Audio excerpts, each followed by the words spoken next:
Aloha, danes bo prav poseben vlog zaradi tega, ker vam mislim predstaviti bosonoge čevlje znamke Leguano, in sicer gre za model Active.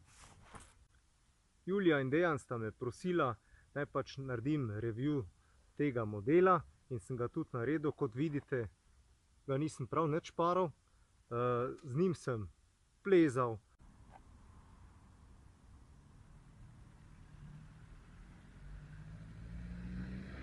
treniral borilne veščine, tekel, vozil skiro, treniral gimnastiko. Preizkusil sem ga v vseh mogočih športnih panogah, hkrati v vseh mogočih vremenskih razmerah in moram reči, da se je zelo obnesel.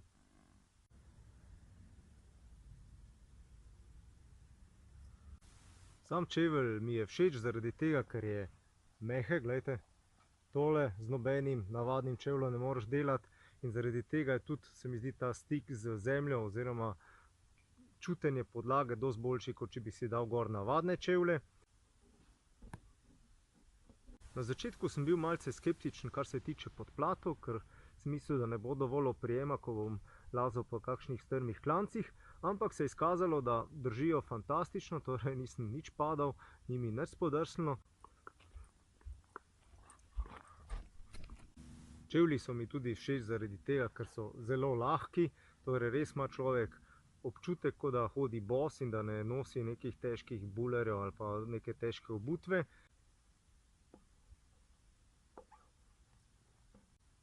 Zame osebno je, če se že obujem, pomembno, da je podplat raven in da ni privzdignjen del pri peti, ker se mi zdi to totalna neumnost, ker če bi to bilo naravno in če bi mi morali dejansko takole okoli hoditi, bi se rodili z večjo peto, pa se nismo, a ne.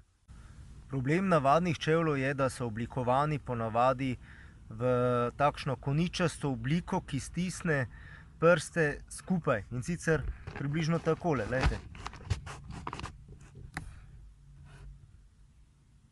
In v tem mi hodimo potem cel dan. Kot vidite, so bosonogi čevlji Leguano Active oblikovani kot človeško stopalo in po mojem mnenju bi mogli biti vsi čevlji na takšen način oblikovani, pa to niso. Kadar je slabo vreme, se tudi premočijo, zaradi tega, ker gre za lahek in porozen material, ki diha, kar se meni zdi osebno prednost, in tako hitro, ko se zmočijo, se tudi posušijo, tako da meni osebno to ni panika. Dodatna prednost teh čevljev se mi zdi ta, da jih lahko obujemo na bose noge in ne rabimo nogavic. Ko začnejo zaudarjati po švicu ali pa ko se zamažejo, tako kot so se zdaj moji, jih preprosto vržemo v pralni stroj in damo prati na 30 stopinj.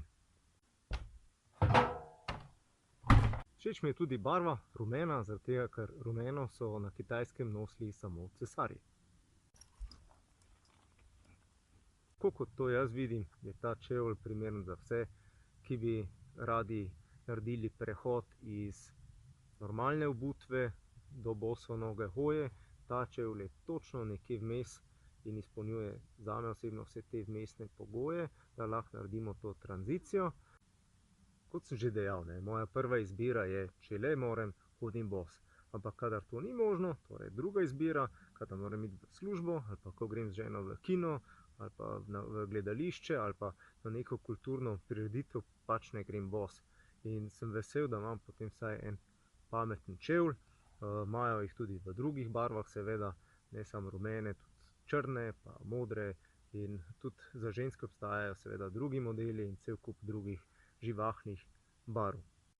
Čevelj absolutno priporočam vsem, ki hočejo narediti tranzicijo iz normalne obutve v bosonogo hojo, ker so ti čevlji točno nekaj vmes in primerne so za vse bosonogce, ki pač potrebujejo kdaj pa kdaj tudi kakšen pameten čevelj, s katerim se lahko identificirajo. Več izveste o teh čevljih na leguano.si. Moja ocena za te čevlje je čista 10. Bil sem res zelo zadovoljen z njimi in jih bom še nosil. Sem Robert Lisec, profesor športne vzgoje. To je bilo za danes to. Čau!